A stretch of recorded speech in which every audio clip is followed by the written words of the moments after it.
Perkenalkan, saya Aurel Jacinta Divi Giovanni dari kelas 11 TKJ 1. Di pertemuan kali ini, saya akan menyampaikan modul pelatihan, teori dasar, dan praktik penggunaan alat fiber optik.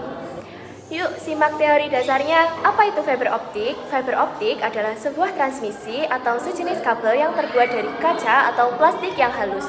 Berbeda dengan kabel tembaga yang menggunakan sinyal listrik, kabel fiber optik menggunakan pulsa cahaya untuk mengirim informasi dari satu titik ke titik yang lainnya. Cara kerja fiber optik. Prinsip kerja utamanya didasarkan pada hukum fisika yang disebut total internal reflection atau pemantulan internal sempurna. Apa sih kelebihan utamanya? 1. Bandwidth sangat besar. Dapat mengirimkan data dalam jumlah besar gigabit hingga terabit per detik. 2. Kecepatan tinggi. Transmisi data hampir mendekati kecepatan cahaya. 3. Tahan terhadap gangguan. Karena menggunakan cahaya, kabel ini tidak akan terkena gelombang elektromagnetik atau cuaca buruk.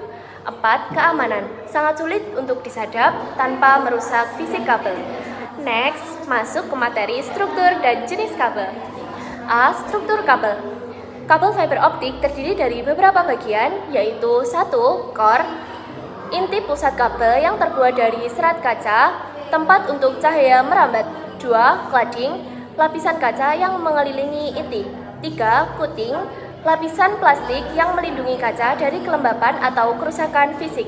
4. Strict member, lapisan luar kabel untuk pengamanan ekstra saat ditarik atau ditanam. Supaya lebih jelas, yuk simak detail selengkapnya melalui video berikut ini.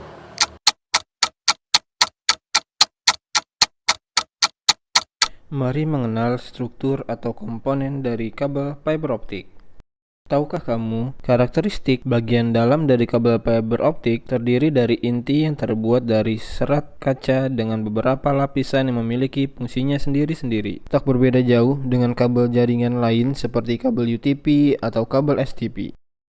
Pada kabel jaringan fiber optik ini juga terdapat insulator atau yang disebut dengan coating yang dirancang dengan beraneka ragam warna. Untuk lebih jelasnya, mari kita perhatikan gambar dari kabel fiber optik berikut ini. Di sini ada 6 bagian atau 6 struktur dari kabel fiber optik. Yang pertama di sini adalah core atau inti. Lalu setelah core ada jaketnya atau cladding, lalu ada mantle atau coating, lalu ada strange member dan outer jacket.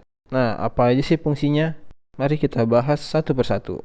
Kita mulai dari yang pertama, inti atau core. Bisa kita lihat pada gambar, tepat di tengah-tengah kabel fiber optik terdapat bagian utama dalam struktur kabel fiber optik itu, yaitu yang disebut dengan core atau inti. Core atau inti tersebut terbuat dari serat kaca. Nah, umumnya core ini memiliki diameter sekitar 2 nanometer sampai 50 nanometer, tergantung dari jenis serat optiknya, di mana ukuran core ini sendiri berpengaruh besar terhadap kualitas dan kemampuan dari sebuah kabel fiber optik. Fungsi core pada kabel fiber optik ini adalah sebagai tempat berlangsungnya perambatan cahaya dari satu ujung ke ujung kabel lainnya, sehingga proses pengiriman cahaya dapat dilakukan.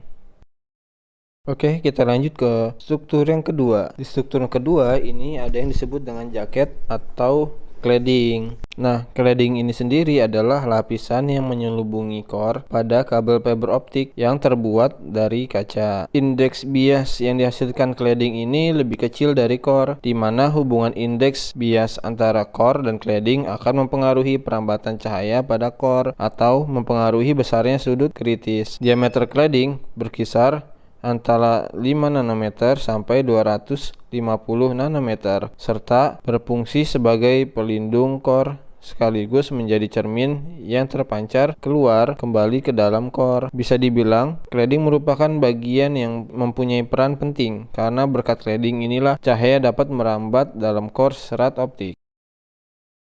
Nah, sekarang kita lanjut ke struktur yang ketiga. Struktur yang ketiga ini ada yang disebut dengan mantel atau coating. Di bagian luar setelah cladding terdapat mantel atau coating yang pada umumnya terbuat dari bahan plastik. Jadi, jika core dan cladding terbuat dari kaca, si coating ini terbuat dari plastik. Nah, fungsi dari coating ini pada kabel fiber optik adalah sebagai pelindung mekanis yang menjagai serat optik dari kerusakan yang dapat terjadi karena lengkungan kabel atau gangguan luar lainnya seperti kelembapan. Jadi, coating ini berfungsi jika kabel fiber optik ini melengkung. Nah, ini masih tetap bisa dijaga oleh coating agar tidak pecah serat kacanya. Nah, coating ini memiliki warna yang beragam untuk mempermudah dalam penyusunan urutan core. Nah, di struktur yang keempat, ini ada yang disebut dengan strange member dan di struktur yang kelima itu ada yang disebut dengan outer jacket. Nah, strange member atau material penguat dan outer jacket atau jaket luar merupakan lapisan terluar dari sebuah kabel fiber optik. Fungsi atau kegunaannya tentu saja sebagai pelindung yang menjaga kabel dari gangguan luar yang bisa menyebabkan kerusakan pada bagian core.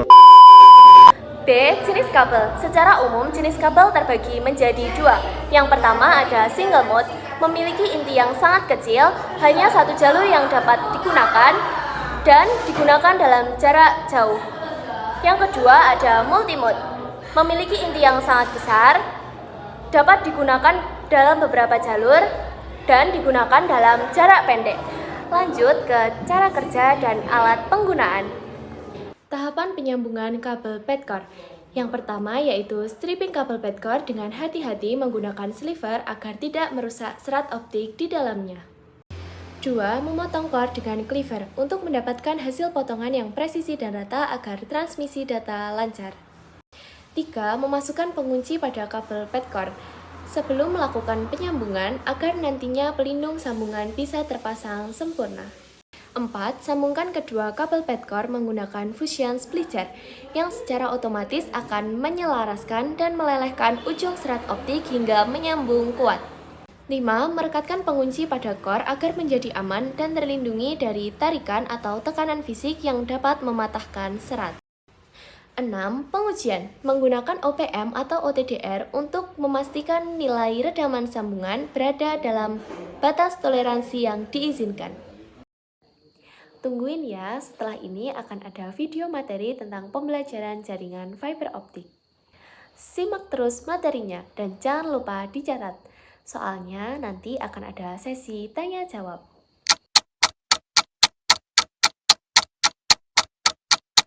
Pada video kali ini kita akan share video tentang mengenal fiber optik khususnya FTTH atau fiber to the home. Beberapa hal yang akan kita bahas pada video ini adalah apa itu fiber optik, apa itu fiber to the home, bagaimana topologi FTTH, dan apa saja tool atau perlengkapannya. Yang pertama adalah mengenal fiber optik.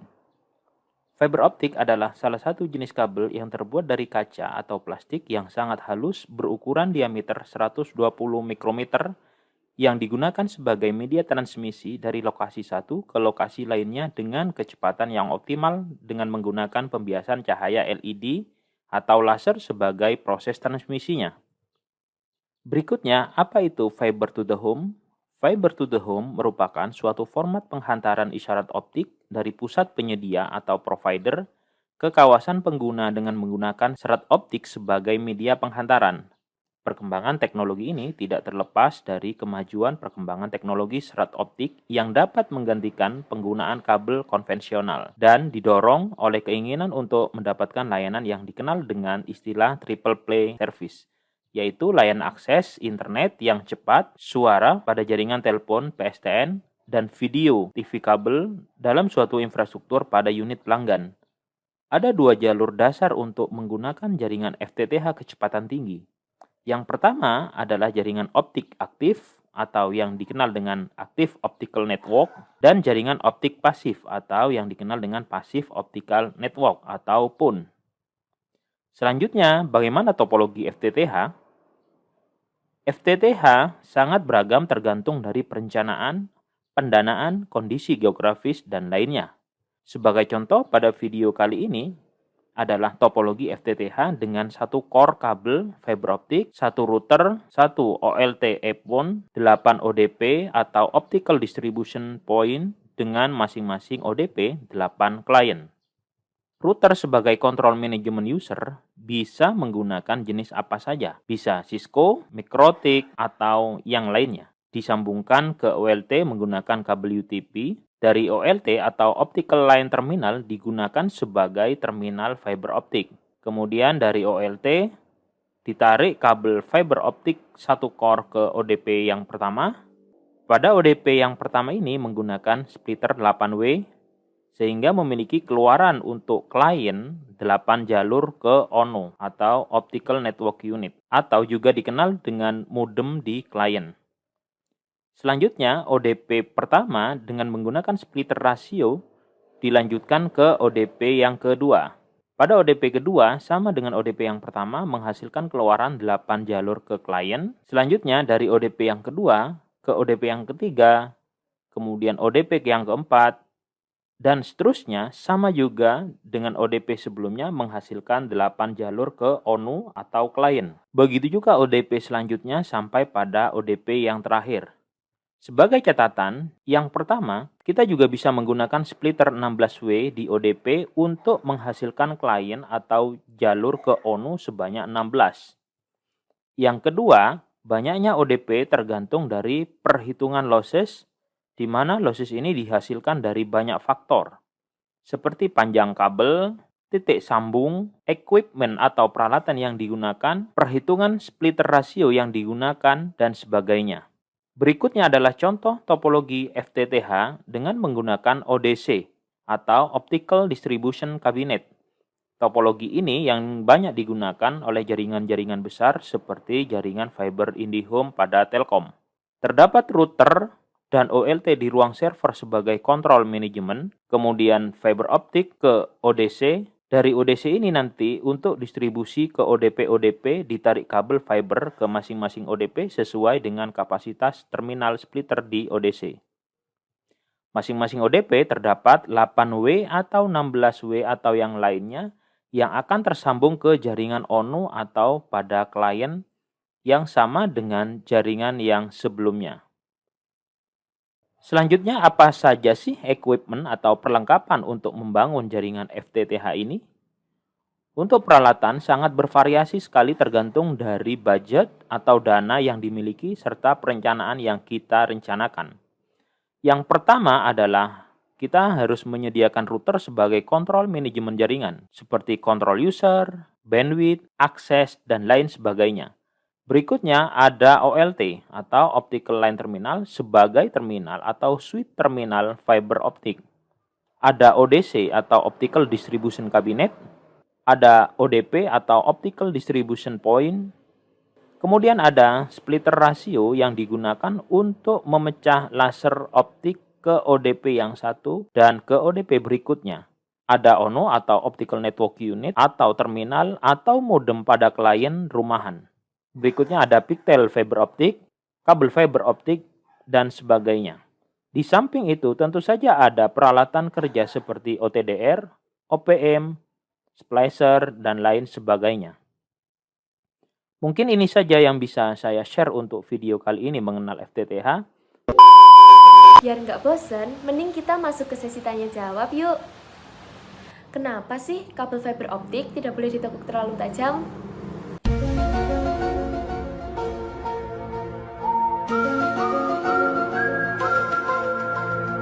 Karena fiber optik terbuat dari kaca tipis. Jika ditekuk melebihi bending radiusnya, cahaya di dalamnya akan bocor sehingga sinyal melemah atau bahkan inti kacanya bisa pecah. Pertanyaan kedua, apakah air bisa merusak kabel fiber optik?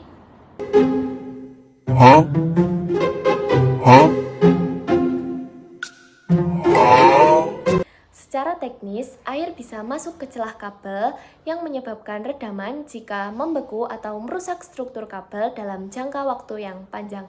Itulah kenapa kabel luar ruangan memiliki lapisan pelindung khusus. Next, soal ketiga. Kenapa sih kita harus membersihkan ujung kabel dengan alkohol sebelum disambung?